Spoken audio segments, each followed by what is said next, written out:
Kecha Ispaniyaning Bilbao shahrida Yevropa Ligasining final uchrashuvi bo'lib o'tdi.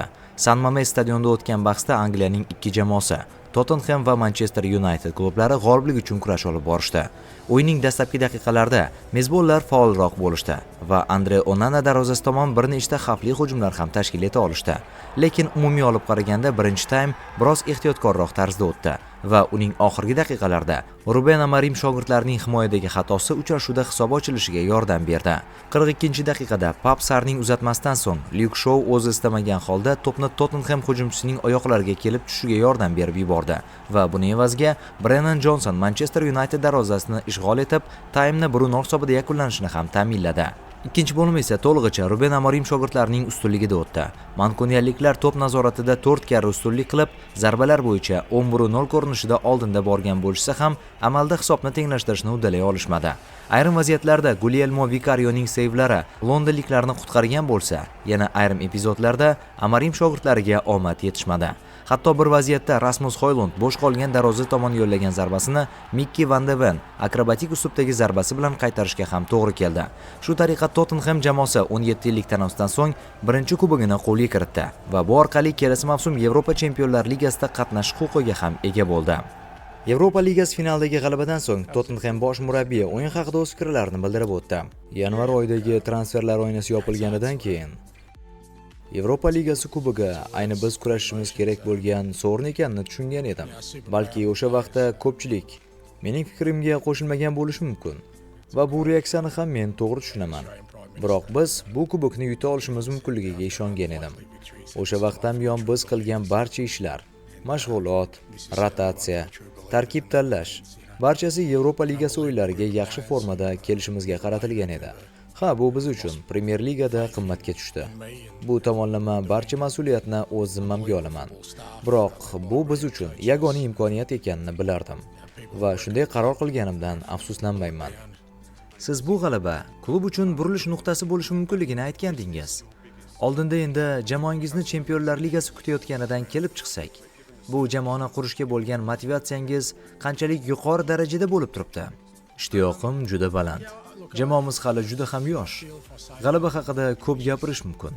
Biroq futbolchilar uni his qilmas ekan, ularning barchasi shunchaki xom xayol. Bugun ular buni his qilishdi va endi buni yana qayta his qilishni istashadi. Bu tuyg'uni yana bir bor his qilish uchun ular yana shu yo'ldan yurishlari kerak bo'ladi. Qurbonliklarga borishlari kerak bo'ladi. Ular bu uchun nima qilish kerakligini endi bilishadi. O'ylashimcha bu g'alaba bizning progressimizni tezlashishiga ham yordam berish kerak. Endi biz muvaffaqiyatga erisha oladigan jamoa yarata olishimiz va keyingi yillar davomida eng yuqori darajada o'yinlar ko'rsata olishimiz mumkin. Oldin ham aytganimdek, bizni hali qiladigan ishimiz ko'p. Biroq chetdan qaraganchalik darajada ko'p emas. MPLda 20 mag'lubiyatimiz haqida gapirmoqda. Biroq biz aslida nima qurmoqchi ekanimizni ular tushunishmaydi. Umid qilamanki, bu g'alaba bizga kelajakdagi g'alabalarimiz uchun fundament bo'ladi. Final uchrashuvidan so'ng Ruben Amorim ham jurnalistlar savollariga javob berdi va o'yin haqida o'z fikrlarini bildirib o'tdi. O'yinni qanday baholaysiz va bu mag'lubiyat jamoaning kelajagiga qanday ta'sir ko'rsatadi? Hozir men kelajak haqida gapirmayman. Bugun mag'lubiyatni qabul qilishga majburmiz. Bu mag'lubiyat alamini ham aytishim mumkin bo'lgan yagona narsa, biz bugun maydondagi eng yaxshi jamoa edik. Biroq biz yana gol ura olmadik. Golsiz esa g'alaba qozonib bo'lmaydi. Yigitlar qo'ldan kelgan barchasini qilishdi.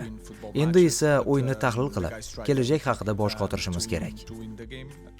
Garnacho qisqa vaqt ichida Mount 70 daqiqada yarata olgandan ko'ra ko'proq ishlar qila oldi. Tushunaman, tarkib tanlash juda qiyin vazifa, lekin balki siz pragmatikdan ko'ra hujumkorroq tarzda o'yinni boshlashingiz kerak bo'lgandir. Nimani nazarda tutmoqdasiz? Garnacho ancha keskin harakat qildi demoqchiman. Yana bir bor takrorlayman. Tarkib tanlash qiyin vazifa, tushunaman, lekin Mount deyarli o'yinga kirishib keta olmadi-ku. Biz bu mavzu haqida faqat aksincha holatda necha marta gaplashgandik. Mount Atletikga qarshi o'yinda zaxiradan tushib o'yinni burib yubora olgandi. Hozir gapirish oson, biroq o'sha o'yindagi ilk xavfli vaziyatni kim qo'ldan chiqargandi? Garnacho. Mana, futbol shunday. Hozir tanqid qilish oson. Men esa butun tasvirdan kelib chiqib jamoani boshqaraman. Faqat alohida vaziyatlardan emas. Mening vazifam jamoani yaxshilash, bahonalar topish emas. Bu vaziyatga har xil tomonlardan qarash mumkin. Shuningdek, men avvalgi o'yinlarni ham yaxshi eslayman. Shu sababli ham bunday savollarga javob berish oson emas. Agar klub maslahatchilari yoki muxlislar meni munosib bo'lmagan murabbiy deb hisoblashsa, men ertasi kuniyoq ketaman. Hatto kompensatsiya ham so'rab o'tirmayman. Biroq men taslim bo'lmoqchi emasman. Men o'z ishimga ishonaman va o'z qarashlarimni ham o'zgartirmoqchi emasman. Kameraga qarab, muxlislarga biroz gap aytib o'tsangiz.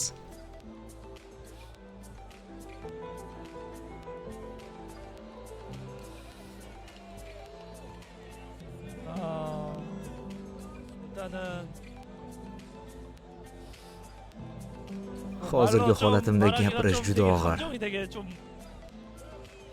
His-tuyg'ularimni ushlay olmayapman.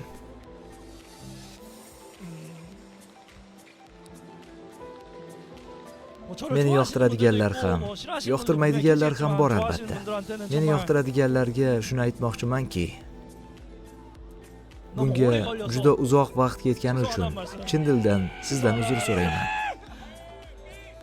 Agar meni yoqtirmaydiganlar bo'lsa, bu voqea orqali bo'lsa-da, menga nisbatan oz bo'lsa ham iliq his-tuyg'u paydo bo'lishini tilayman. Koreyalik bo'lib tug'ilganimdan faxrlanaman. Bu mukammal jumboqni to'liq qilishda eng katta hissa qo'shgan muxlislarimizga chin yurakdan minnatdorchilik bildiraman.